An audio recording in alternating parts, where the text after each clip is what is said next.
家長導航。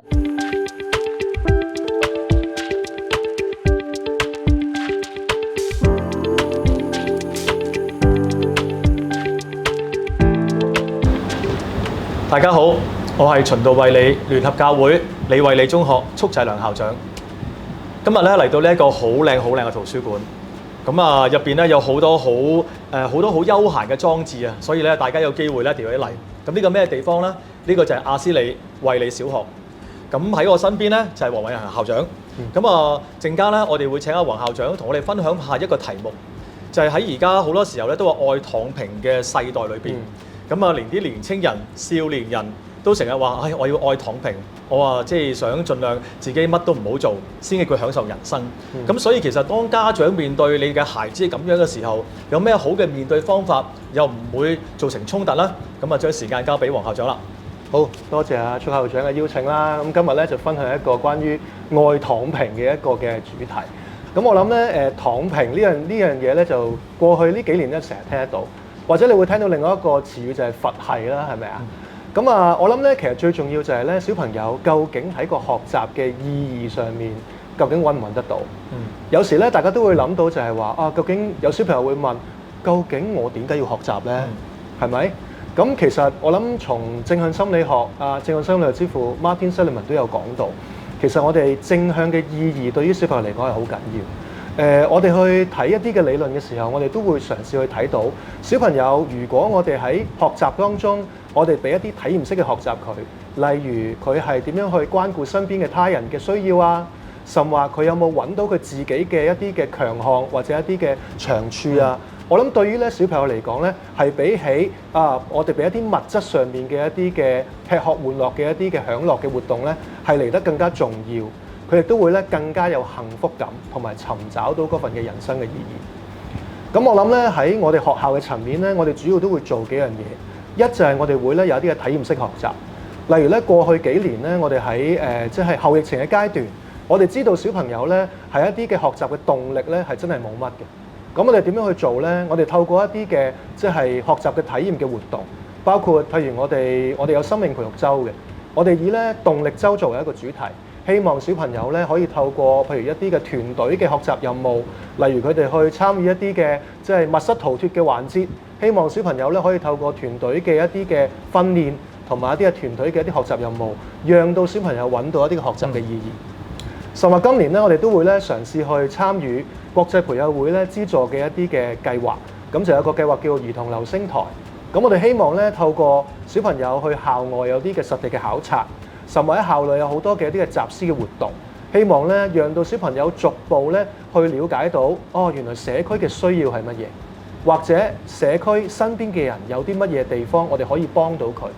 而繼而咧我哋咧就讓到小朋友可以為佢哋自己嘅群體或者社區去發聲，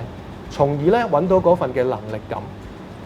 講到能力感咧，就我哋咧一陣間都會有幾個嘅一啲嘅小貼士俾到大家。點解要講能力感咧？就係小朋友咧，好多時喺學校啦，喺生活啦，因為大家都會面對好多壓力。我諗大家當面對壓力嘅時候咧，小朋友始終咧同大人都一樣，都會有呢個問題，就係我好驚失敗，我好驚做錯，咁不如唔做咪唔錯咯。咁就會衍生到躺平呢樣嘢。咁從一個小朋友嚟講咧，我哋成日點樣去幫小朋友去建立翻嗰個能力感，或者嗰個學習嘅自信心，就係我哋好重要嘅東西。咁其中一個 tips， 第一個想俾大家嘅咧就係咧，我哋要咧持續去同行，同埋咧要提供一啲關懷同支援俾小朋友。特別一個初小嘅小朋友入到嚟，例如小一嘅同學仔，佢對於學習、對於一啲嘅生活上面或者校園上面嘅一啲社交上面嘅適應咧，係會面對好多唔同嘅困難。啱啱今日咧，我就正正咧同小朋友咧做完一個咧小一百日宴嘅活動。其實最重要就係咧，我哋希望家長同我哋學校一齊合作。讓到小朋友喺呢一啲好困難嘅時候，我哋可以俾多啲支援佢。咁可以點樣俾支援佢呢？其實初小嘅小朋友好重視就係一啲嘅肢體嘅一啲嘅接觸，例如我哋可唔可以俾一個擁抱佢，或者有時咧我哋可以喺一啲嘅説話上面去支持小朋友，例如鼓勵佢嘅，唔係就係集中喺聰唔聰明。我哋成日細個都會咧聽我哋嘅家長講話你係咪叻唔叻啊，聰唔聰明？反而調翻轉，我哋可以鼓勵小朋友肯定翻佢嗰份嘅勤勞，或者嗰份嘅付出。第二個嘅 tips 我諗好緊要嘅，就係讓到小朋友咧學會就係咧建立一啲學習嘅目標。因為咧躺平最重要就係我根本上都揾唔到個意義，或者我都唔知道究竟學習為乜嘢，所以讓到小朋友揾到個目標係好緊要。但係目標我哋都要小心去訂立喎。我哋成日咧都咧好中意一步登天嘅。咩叫一步登天？就係明明呢個小朋友可能咧只係可以去到60分合格嘅水平，我哋就要個小朋友去到80分，去到100分。反而調翻轉，我哋要多啲去諗小朋友會唔會有一啲嘅小嘅進步或者小嘅成功。我哋透過呢啲小嘅成功，我哋可以有多啲鼓勵俾小朋友，讓到小朋友逐步去到邁進一個大嘅成就。而喺訂立目標上面，我哋都唔係淨係咧聚焦喺學術嘅成績嘅，例如就係佢有幾多分啊，甚或我哋可以咧去諗小朋友例如進步咗幾多分啦，甚或有時有啲生活上面嘅小嘅細節，我哋都可以咧讓到小朋友訂立啲目標嘅。例如就係小朋友可唔可以自己去刷到牙，自己可唔可以準時去起到身啊，或者自己可唔可以梳洗到管理到自己。其實呢個對於小朋友嚟講嘅學習都係好緊要。透過一啲小嘅一啲嘅生活嘅點子或者點滴，讓到小朋友逐步去建立到佢嘅一啲嘅學習嘅目標。最後第三樣嘢，我諗就係讓到學習變得有興趣。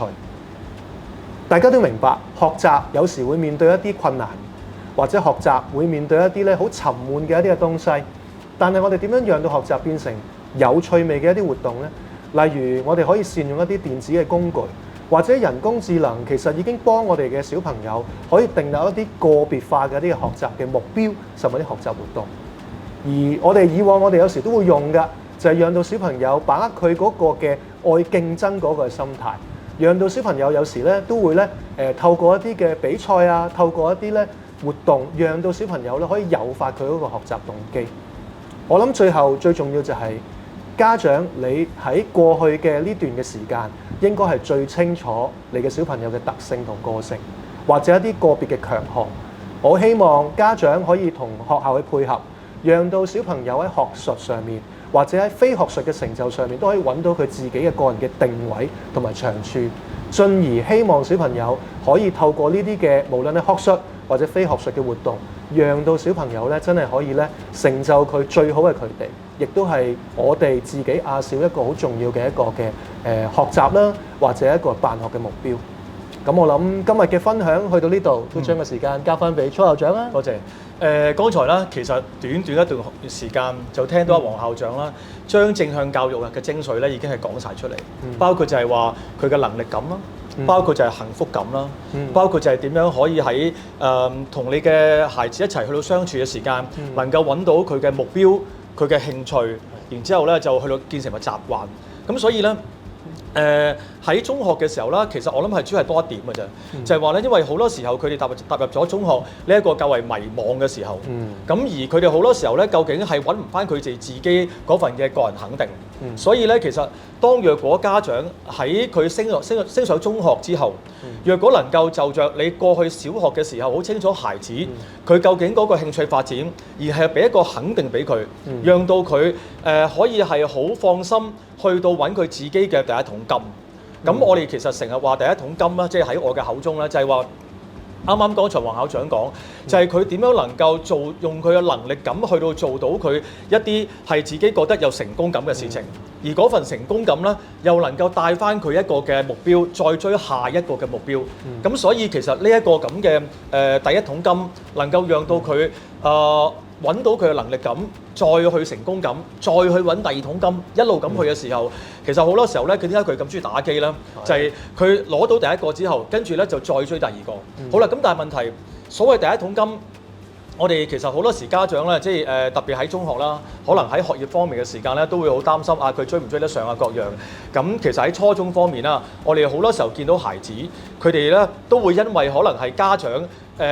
俾佢哋一個嘅標準啊。而嗰個標準未必係佢哋自己心目中期望嗰個，不過為咗達到家長嗰個啦，佢哋就其實第一迷失咗，第二啦亦都其實唔知道點樣能夠可以係自己未能夠做到，但係又想去做家長滿足家長嘅事情，不過又未能夠滿足到自己嘅事情喎。係啊，咁或者我分析翻個故事啊，嗰個故事咧其實發生喺2012年。咁當其時未有疫情，咁但係當年係咩事情咧？就係啱啱係喺香港嘅會考年代，同埋香港嘅 DSE 年代，即係香港文憑試年代啱啱交搭嘅時候。咁喺嗰年咧入嚟 Form 1嘅學生就好得意㗎。咁因為佢哋冇咗中五嘅會考，佢哋冇咗中七嘅呢一個嘅高級文憑試甚至係冇埋中三佢哋嘅淘汰試。一入嚟嘅時間咧，就變咗咧由中一係升到上中六㗎。咁嗰班學生咧，好快脆俾我見到就係有一個特徵，就係比以前嘅升上中學嘅學生咧係 hea 多咗嘅。因為以前咧佢可能係升上中一之後，跟住佢望到中三，又要淘汰試各樣咧，佢會緊張。中三之後望到中五，又要會考，又要緊張。佢哋唔會係點放鬆自己。但係當年嘅2012嘅學生入到嚟嘅時間咧，佢 hea 晒。咁我奇怪啦，我就直頭問佢哋：點解你咁得意嘅？點解嚟到點解我第一個問題問佢哋：你哋喺小學小五、小六嘅時間咧，係咪好似而家咁㗎？佢話唔係㗎，我哋好搏命㗎，為咗要係能夠入到一間心儀嘅學校讀中學。咁話 OK，咁而家咁點解咁 hea 嘅？佢話當其時我係老師啦。佢話速 Sir， 我哋辛苦咗6年嘅小學啦，能夠可以入到一間心儀嘅中學，咁你俾我去到 hea 翻6年都好公道啊！係啊，佢覺得其實佢已經叫完成咗家人嘅願望，入到一間佢安心嘅中學，之後可能升上大學或者各樣咧，已經叫做唔成問題。咁佢覺得應該係啱啱係1比1嘅一個嘅對稱比例嚟嘅。咁但係對於佢哋嚟講，佢哋其實因為冇咗讀書壓力咧，其實好事。即係因為我哋文憑試嘅目的就係希望可以係減輕咗好多唔同關卡嘅考試壓力，讓佢能夠揾到讀書興趣。但係喺香港個年代啲學生咧，其實未適應到呢一樣嘢，變咗咧佢當刻咧其實就覺得咁而家可以放鬆啦。我甚至問佢哋：哇，你哋而家咧其實唔係好似去咗一間學校，係去咗好似去一間老人院咁啊！成個人係好似已經完成晒你生命當中嘅嘢，咁 hea。咁跟住我哋都用咗2-3年時間，大家揣摩咗好多唔同方法。咁最尾咧，其實就做緊而家黃校長學校所做嘅，就係咧正向教育咁但係當然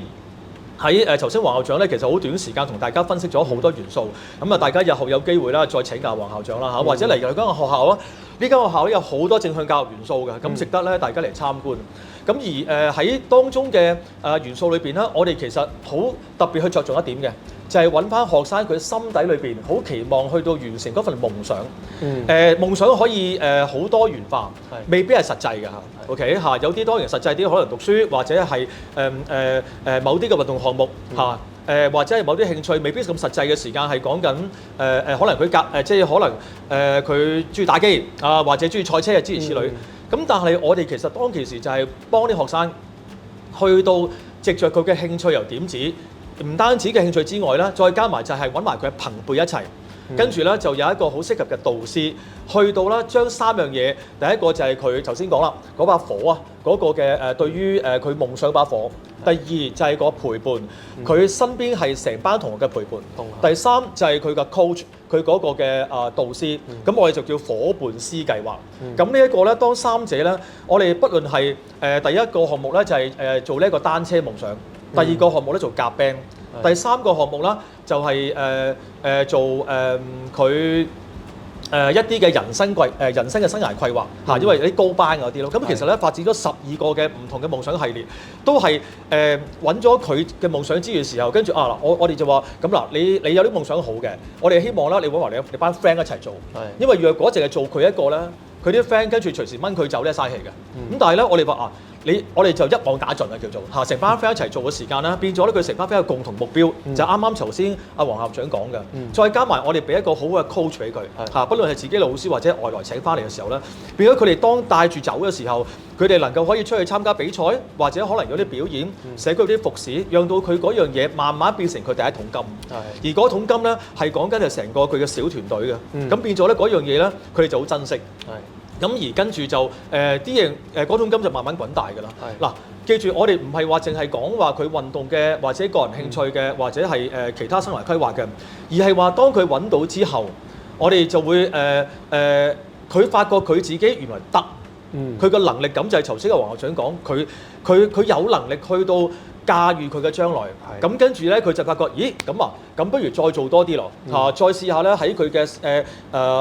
生涯當中咧，有啲可能遇到困難嘅英文啦，或者可能數學科啦，或者可能學習上其他嘢，佢自然就會想做得更多。咁呢一個能力都係幫到佢嘅。咁所以咧，剛才頭先黃校長講話嗰個正向教育各樣嘅元素咧係好有意思嘅。咁所以變咗我諗家長，就算可能你喺幼兒啦，你個仔係喺小學或者中學，我哋盡量都希望家長能夠有得耐性先。暫時即係唔好擔心話究竟你個仔仔女女個夢想